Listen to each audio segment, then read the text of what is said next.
Hello friends, most welcome in the RPMIS academy. We can we do slogan वाक्य के साथ आज मैं आपको एक नए वीडियो के साथ जोड़ना चाहता हूं। यह वीडियो आपको पसंद आएगा, इसे लाइक, शेयर और कमेंट जरूर कर दीजिएगा। निकट भविष्य में हम आपको पोल्ट्री और इंडियन हिस्ट्री के नए वीडियो के साथ जुड़ते रहेंगे। दोस्तों, जैसा कि आप जानते हैं कि RPMIS अकेडमी जिला लखनऊ में अपनी 2 शाखाओं के माध्यम से सिविल सर्विसेज की तैयारी करने वाले समस्त छात्रों को समय समय पर दिशा निर्देश और सहयोग करती रहती है। आज RPMIS अकेडमी अपने संघर्ष पथ पर सफलता का पर्याय बन चुकी है। दोस्तों, RPM का अर्थ होता है रिवैल्यूएशन पर मिनट, अर्थात एक मिनट का मूल्यांकन। यदि छात्र अपने जीवन में एक मिनट का मूल्यांकन करना शुरू कर दे, उसको सफलता निश्चित रूप से मिलती है।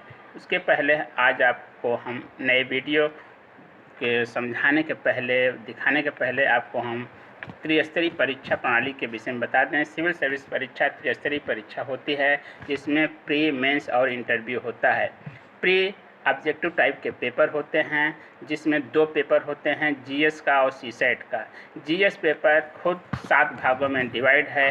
पहला भाग है भारत का इतिहास और भारतीय राष्ट्रीय आंदोलन, अर्थात Indian history and Indian national movement.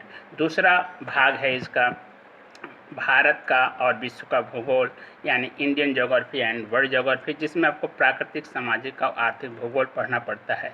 तीसरा है भारतीय राजतंत्र एवं शासन, अर्थात इंडियन पॉलिटी एंड गवर्नेंस, जिसमें आपको भारतीय संविधान, पंचायती राज व्यवस्था, राजनीतिक प्रणाली, लोक नीति और अधिकार संबंधी मुद्दे पढ़ने पड़ते हैं। अगला सिलेबस का जो पोर्शन होता है भारतीय अर्थव्यवस्था संबंधित होता है, जिसमें आर्थिक विकास और सामाजिक विकास से जुड़े होते हैं, जिसमें आपको सतत विकास, गरीबी, जनसांख्यिकी और वित्तीय समावेशन आदि जैसे मुद्दे को पढ़ना पड़ता है। अगला भाग जो होता है, 5वां भाग जो होता है, इन्वायरमेंटल्स एंड इकोलॉजी से संबंधित होता है। पर्यावरण, पारिस्थितिकी और जैव विविधता पर प्रश्न पूछे जाते हैं। जो सिलेबस का 6वां भाग होता है सामान्य विज्ञान का होता है। सामान्य विज्ञान में जनरल साइंस, अर्थात general physics, general chemistry, general zoology and general botany के विषय में पढ़ना पड़ता है। विशेषकर साइंस टेक पर विशेष ध्यान दिया जाता है। अगला जो भाग होता है सिलेबस का, वह है 7वां भाग, अर्थात करंट इशूज होता है। करंट इशूज में राष्ट्रीय, अंतर्राष्ट्रीय, समसामयिक घटनाएँ होती हैं। इस सब के साथ आपको प्रॉपर वे में तैयारी करना पड़ता है। आइए हम आपको नए वीडियो के साथ जोड़ना चाहते हैं। नया वीडियो आपका भारतीय राज्य व्यवस्था पर बनाया गया है। भारतीय राज्य व्यवस्था भारतीय संविधान से मिलकर बना है। राज्य व्यवस्था में संविधान और उसका व्यवहारिक पक्ष दोनों होता है। जैसा कि आप जानते हैं, भारतीय संविधान में 395 अनुच्छेद, 22 भाग और 12 अनुसूचियाँ होती हैं। जैसा कि मैं पहले बता चुका हूँ, रिवैल्यूएशन पर मिनट, अर्थात एक मिनट का मूल्यांकन करना, अर्थात समय के साथ जुड़ना।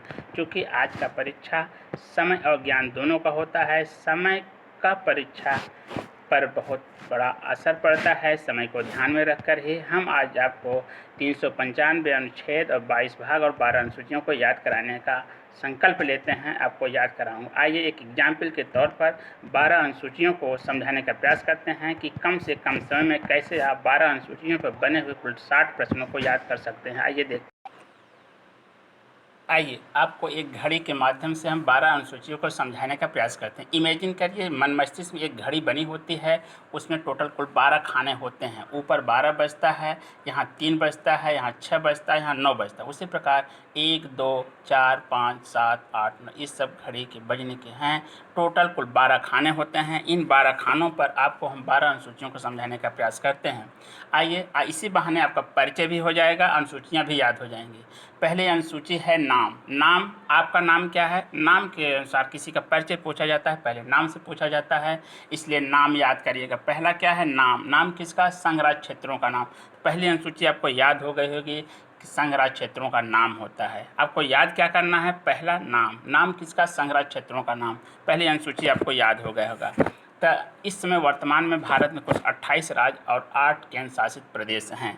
दूसरा आपसे परिचय पूछा जाता है कि आप करते क्या हैं। आपका नाम हो गया तो फिर पूछा जाता है आप करते क्या हैं, आपके या मम्मी पापा क्या करते हैं। तो आप बताते हैं कि सर्विस करते हैं। जैसे ही सर्विस करते हैं बताते हैं तो उसमें आपको आता है कि वेतन भत्ता क्या पाते हैं। वेतन भत्ता पाने का मतलब होता है कि आप उनको सैलरी क्या होती है। यहाँ पर क्या है आपको याद करना है, दूसरी अनुसूची में वेतन और भत्ता। वेतन भत्ता किसका, राष्ट्रपति राज्यपाल का वेतन और भत्ता। राष्ट्रपति राज्यपाल के साथ साथ लोकसभा अध्यक्ष, लोकसभा उपाध्यक्ष, राज्यसभा के सभापति, उपसभापति और कायग के अध्यक्ष तथा माननीय उच्चतम न्यायालय, उच्च न्यायालय के न्यायाधीशों का वेतन भत्ता आदि इसी अनुसूची 2 के तहत दिया जाता है। फिर तीसरा अनुसूची के विषय में आपको बताना चाहते हैं।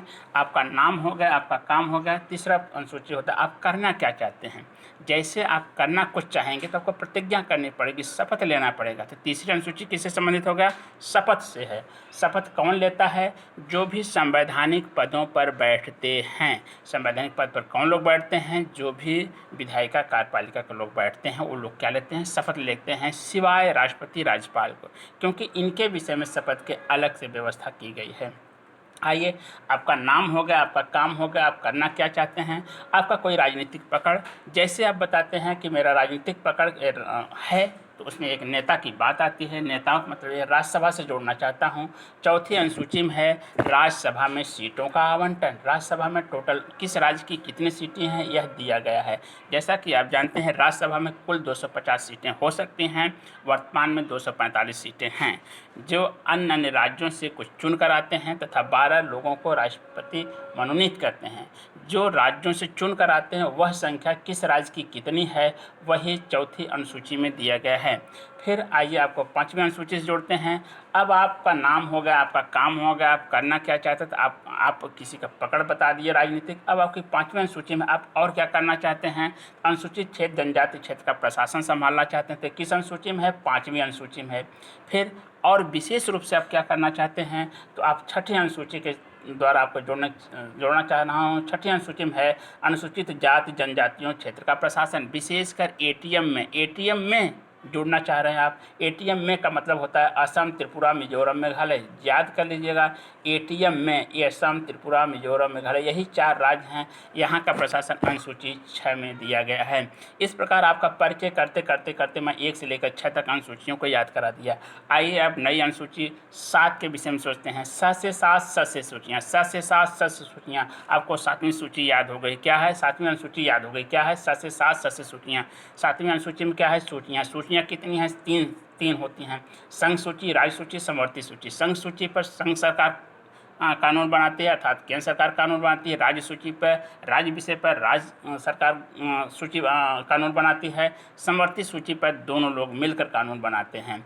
इसी प्रकार 8वीं अनुसूची में भाषाएं हैं। भाषाएं वर्तमान में 22 हैं। 22 भाषाओं में असमिया, बंगला, गुजराती, हिंदी, कन्नड़, कश्मीरी, कोंकणी, मलयालम, मणिपुरी, मराठी, नेपाली, उड़िया, पंजाबी, संस्कृत, सिंधी, तमिल, तेलुगु, उर्दू, बोडो, डोंगरी, संथाली, मैथिली, ये 22 भाषाएं भारतीय संविधान में सम्मिलित हैं। अभी भी भोजपुरी को संवैधानिक दर्जा नहीं प्राप्त हुआ है। निकट भविष्य में भोजपुरी को संवैधानिक दर्जा मिल सकता है।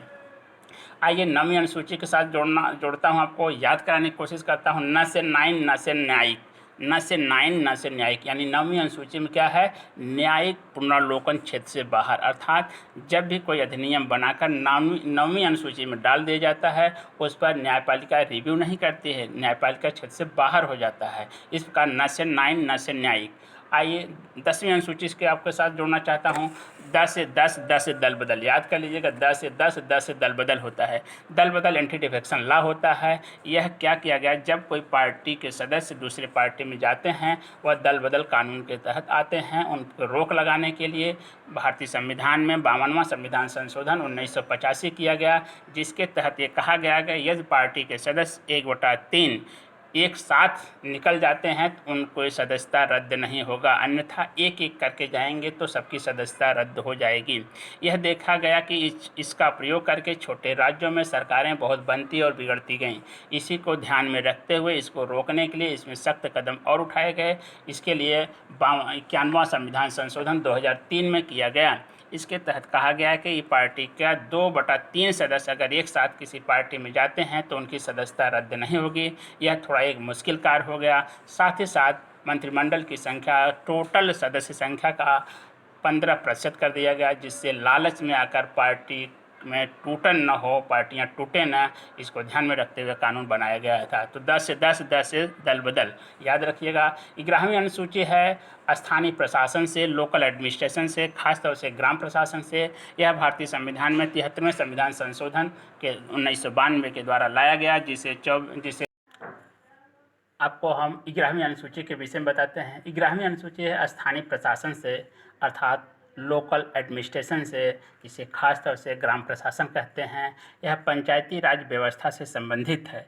पंचायती राज व्यवस्था को सर्वप्रथम 73वें संविधान संशोधन 1992 में इसे लाया गया। ये स्थानीय प्रशासन के विषय में देखरेख करती है। इसे 24 अप्रैल 1993 को लागू किया। 12वीं अनुसूची है नगर पालिका प्रशासन से। यह भी स्थानीय प्रशासन के विषय में है। यह 74वें संविधान संशोधन 1992 में लाई गई थी और 20 अप्रैल 1993 को लागू किया गया। इस प्रकार आपको हम 12 अनुसूचियों को समझा दिए हैं। ऊपर देखा जाए तो 12 ऊपर बचता है। ऊपर बचता है 12 तो नगर पालिका में रहने वाले लोग, अर्थात मेट्रोपॉलिटन सिटी में रहने वाले लोग। जरा जस्ट उसके नीचे देखिएगा, एटीएम में रहने वाले लोग, अर्थात असम, त्रिपुरा, मिजोरम, मेघालय में रहने वाले लोग, यानी अनुसूचित जनजाति लोग। ऊपर वाले लोग, नीचे वाले लोग। इस बहाने से आप याद कर लीजिए। एक बार रिव्यू करा दें हम कैसे अनुसूचियाँ याद करेंगे। नंबर 1, नाम, आपका काम, फिर आपका इच्छा, शपथ कैसे होता है, राज्यसभा में सीटों का आवंटन, 5वीं अनुसूची में जनजातियों का प्रशासन, 6वीं में एटीएम में, खासतौर से असम, त्रिपुरा, मिजोरम में, 7 से 7, 7 से सूचियाँ, सूचियाँ 3, संग्रह समर्थी, 8वीं भाषाएं, भाषाएं 22, 9 से 9, 9 से न्यायिक, न्याय पुनर्लोकन 6 से बाहर, 10 से 10, 10 से दल बदल, 11वीं में स्थानीय प्रशासन। इस प्रकार हम 12 अनुसूचियाँ आपको समझा दी हैं। Thank you. अगले वीडियो के लिए आपसे फिर मिलते हैं।